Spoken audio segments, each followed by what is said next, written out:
তোমরা মনে করো না যে তোমরা নির্যাতিত, আল্লাহ তাআলা কিছুই জানেন না।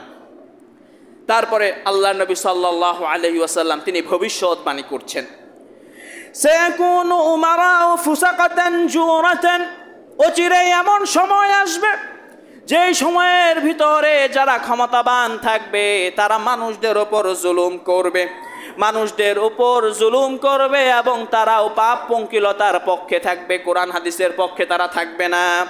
আল্লাহর নবী বললেন, ফামান সাদ্দাকাহুম, ওই সমস্ত ক্ষমতাবান ব্যক্তিদেরকে যারা বিশ্বাস করবে, ওই সমস্ত ক্ষমতাবানদের কথা যারা সত্য মনে করবে, ওয়া আনাহুম আলা যুলমিহিম, এবং ওই সমস্ত ক্ষমতাবানদেরকে যারা সাহায্য করবে, জুলুম করার জন্য যারা সাহায্য করবে, ফালাইসা মিন্নি ওয়ালাস্তু মিনহুম, আমি ওই ব্যক্তির অন্তর্ভুক্ত নই, সেও আমার দলের অন্তর্ভুক্ত নয়। ওয়ালাই ইয়ারিদা আলাইয়া আল হাউদ, কিয়ামতের ময়দানে ওই ব্যক্তি যারা ক্ষমতা পাওয়ার পরও ক্ষমতার অপব্যবহার করেছে, সাধারণ মানুষদের উপর যারা জুলুম করেছে, ক্ষমতা ছিল বলে সে অন্যের সম্পদ দখল করতে কোনো দ্বিধাবোধ করেনি, জনগণের সম্পদ দখল করতে দ্বিধাবোধ করেনি, সে কিয়ামতের ময়দানে আমার কাছে এসে হাউজে কাউসারের পানি সে পান করতে পারবে না।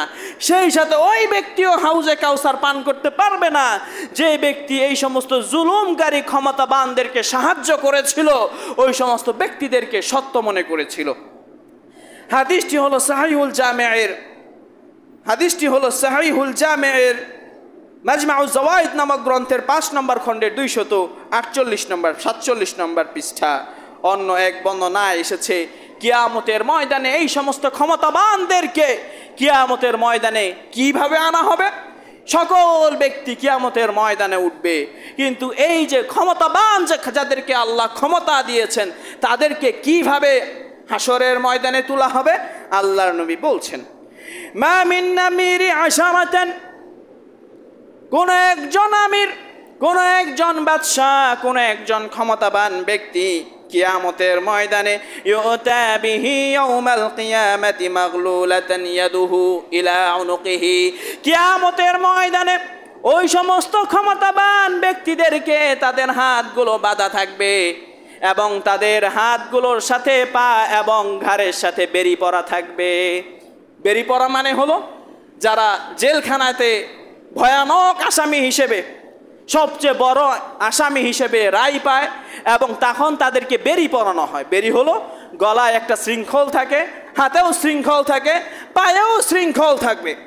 প্রতিটি ক্ষমতাবান ব্যক্তিদেরকে কিয়ামতের ময়দানে এইভাবে আল্লাহর সামনে উপস্থিত করা হবে। তারপরে আল্লাহর নবী বললেন, ইম্মা আতলাকাহু আদলুহু আও বাকাহু জাওরুহু, কিয়ামতের ময়দানে যখন তাকে এইভাবে বেরি পরিয়ে আল্লাহর সামনে উপস্থিত করা হবে, দুনিয়ার বুকে সে যদি ইনসাফ প্রতিষ্ঠা করে থাকে, সে যদি জনগণের হকগুলো ঠিকমতো আদায় করে থাকে, কিয়ামতের ময়দানে আল্লাহ রাব্বুল আলামিন তার বেরিগুলো খুলে দেবেন, তার জায়গা হয়ে যাবে জান্নাত। ফাহুয়া ফি যিল্লিল আরশি, তখন সে আরশের যে ছায়া, সেই ছায়ার নিচে আল্লাহ রাব্বুল আলামিন তাকে আশ্রয় দেবেন।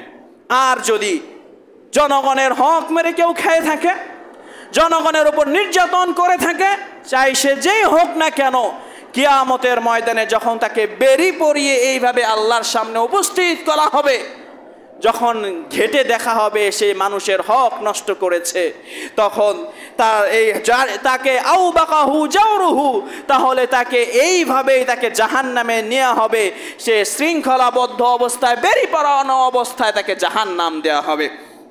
হাদিসটি হলো সাহিহুল জামি' নামক গ্রন্থের 5696, মাজমাউজ জাওয়াইদ নামক গ্রন্থের 5 নম্বর খণ্ডের 205 এবং দারিমি নামক গ্রন্থের 4515 নম্বর হাদিস। আল্লাহ নবী অন্য এক বর্ণনায় বলেন, তোমরা কি জানো কিয়ামতের ময়দানে কোন ব্যক্তিকে আল্লাহ তাআলা সবচেয়ে বেশি শাস্তি দিবেন? তোমরা কি জানো কোন সেই ব্যক্তি যাকে আল্লাহ তাআলা কিয়ামতের ময়দানে সবচেয়ে বেশি শাস্তি দিবেন? তোমরা কি জানো?